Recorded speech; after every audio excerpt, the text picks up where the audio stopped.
நோய்களை தீர்ப்பாய் ஜெய குருநாதா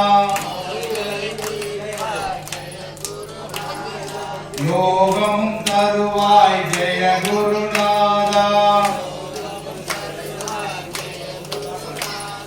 ஜெய ஜெயநாதா ஜெய குருநாதா சிவ சிவநாதா சிவ குருநாதா ஓம் நம சிவாய.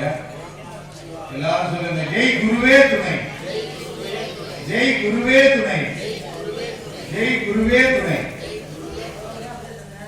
அதாவது குரு தொட்டு காட்டாலும் தொட்டு போட்டாலும்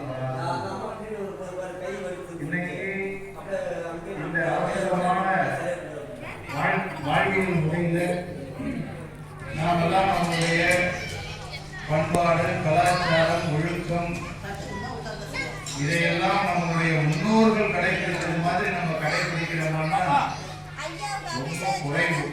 கடைபிடிக்கிறோம், எல்லாத்தையும் நம்மளால கடைபிடிக்க முடியறதில்லை.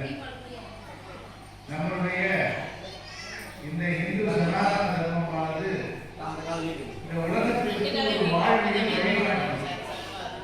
இப்படிதான் தர்மத்தோடு வாழ வேண்டும், அறம் செய்து வாழ வேண்டும், தர்மம் செய்து வாழ வேண்டும், ஒற்றுமையாக வாழ வேண்டும், கலாச்சார பண்பாட்டோடு வாழ வேண்டும், ஒழுக்கத்தோடு வாழ வேண்டும் என்கின்ற நெறிகளை எல்லாம் போதித்த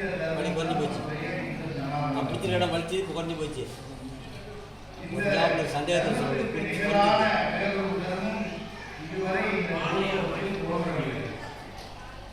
அவரவர் தர்மம், அவரவர் மதம், அவர்களுக்கு கொள்கை, அவர்களுக்கு உயர்ந்தது. அதற்கெல்லாம் ஆதியானதும் அங்கமானதும் நம்முடைய சனாதன தர்மம். இதனுடைய வேதங்களும் உபநிஷதங்களும் நம்முடைய புராணங்களும் இதிகாசங்களும் இலக்கியங்களும்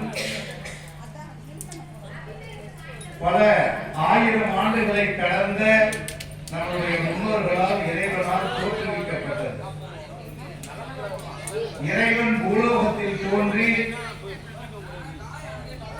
மனிதன் சொல்ல இறைவனால் எழுதி கையொப்பமிட்டு நமக்கு வழங்கியது திருவாசகம். அந்த திருவாசகத்தை அப்படி நம்முடைய ஒவ்வொருவரையும் தினந்தோறும் வீட்டில் நமச்சிவாய வாழ்க, நாதன் தாழ் வாழ்க, இமைப்பொழுதும் என் நெஞ்சில் நீங்காதான் தாழ் வாழ்க, கோவழி ஆண்ட குருமனிதன் வாழ்க, ஆகமம் ஆகி நின்று அன்பிப்பான் தாழ் வாழ்க. அது வரைக்குமாறு முதல்ல தொடங்கி கொடுக்கும்.